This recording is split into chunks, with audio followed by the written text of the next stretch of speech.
আমরা এখানে দাঁড়িয়েছি শেখ মুজিবুর রহমানের ছবি বাংলাদেশের সকল অফিস আদালত সরকারি দপ্তর থেকে নামিয়ে ফেলার জন্য।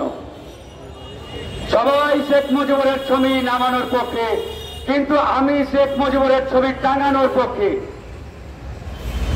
তবে সেটা সরকারি অফিস আদালতে নয়, আমরা শেখ মুজিবুরের ছবি বাংলাদেশের প্রত্যেকটি রাস্তার মোড়ে মোড়ে টাঙাতে চাই, আর নিচে লিখে দিতে চাই বাংলাদেশের ৫ সালের প্রতিষ্ঠাতা গণহত্যাকারী প্রথম ভোটচোর শেখ মুজিবুর রহমান।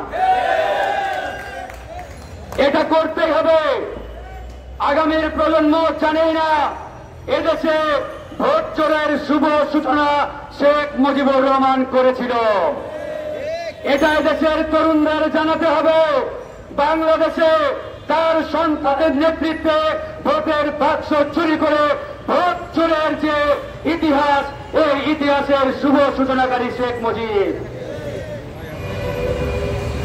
আগামীর প্রজন্মকে জানাতে হবে বাংলাদেশে প্রথম যে ওই তুলে দিয়ে ক্রস ফায়ারে দেওয়া, ওই গুম করা, এই গুমের ইতিহাস প্রথম রচনা করেছিল শেখ মুজিবুর রহমান। প্রথম বিচার বহির্ভূত হত্যাকাণ্ড এটাও শুরু হয়েছিল শেখ মুজিবের হাত দিয়ে। এই জন্য এই শেখ মুজিবুরের প্রত্যেকটা বিশেষণ লাগিয়ে আমরা তার ছবি বাংলাদেশের প্রত্যেকটি মোড়ে মোড়ে রাস্তার ধারে ধারে টাঙিয়ে দিতে চাই। কিন্তু বন্ধুগণ, শেখ মুজিবের ছবি বাংলাদেশের কোন অফিস আদালত, কোন সরকারি দপ্তরে থাকতে পারে না। আজকে আমরা তার এই ছবি অনতিবিলম্বে সরানোর দাবিতে জাতীয় প্রেস ক্লাবের সামনে দাঁড়িয়েছি। আমরা আগামী 24 ঘন্টার মধ্যে এই সরকারকে সময় দিতে চাই। আগামী 24 ঘন্টার মধ্যে, অর্থাৎ আগামীকালকে আপনারা নিজ নিজ অফিসে গিয়ে, দপ্তরে গিয়ে শেখ মুজিবের ছবি মাথার উপর থেকে খুলে আপনারা বস্তায় ভরবেন, নাকি টেবিলের নিচে রাখবেন, নাকি ওই ফাইলের স্তূপে ফেলে দিবেন, সিদ্ধান্ত আপনারাই নেবেন। কিন্তু আমরা আগামীকালকে আর কোন সরকারি অফিস আদালত কিংবা দপ্তরে শেখ মুজিবুরের ছবি দেখতে চাই না। একবার এই কথা ক্লিয়ার, লাউড এন্ড ক্লিয়ার।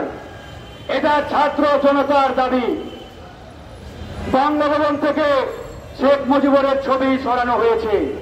তার জন্য আমরা মাহফুজ এবং এই অন্তর্বর্তী সরকারের দায়িত্বশীল ব্যক্তিদের ধন্যবাদ জানাই। শুধু শেখ মুজিবুরের ছবি সরালেই হবে না, বাংলাদেশের প্রত্যেকটি চেয়ার থেকে এই হাসিনার দোসর, খুনি হাসিনার দালালদের সরাতে হবে। প্রত্যেকটি চেয়ার থেকে হাসিনার দোসরদের সরিয়ে সেখানে দেশপ্রেমিক নাগরিকদের জায়গা দিতে হবে। অন্যথায় এই বিপ্লবের যে মূল স্পিরিট, সেই স্পিরিট ধ্বংস হতে সময় লাগবে না। প্রিয় বন্ধুগণ, আজকে আরো কিছু কথা বলতে হয়। এই সরকার যখন এই বিপদের মুখোমুখি হয়, যখনই তারা কোন থ্রেটের মুখোমুখি হয়, তখনই সেই বিপদ থেকে উদ্ধারের জন্য আমাদেরকে দাওয়াত দেয়, আমাদেরকে আহ্বান জানাই, যাতে আমরা রাজপথে দাঁড়িয়ে এই সরকারকে পাহারা দেই, এই সরকারের বিপদ থেকে উদ্ধারের জন্য তাদের পাশে ঢাল হয়ে দাঁড়াই।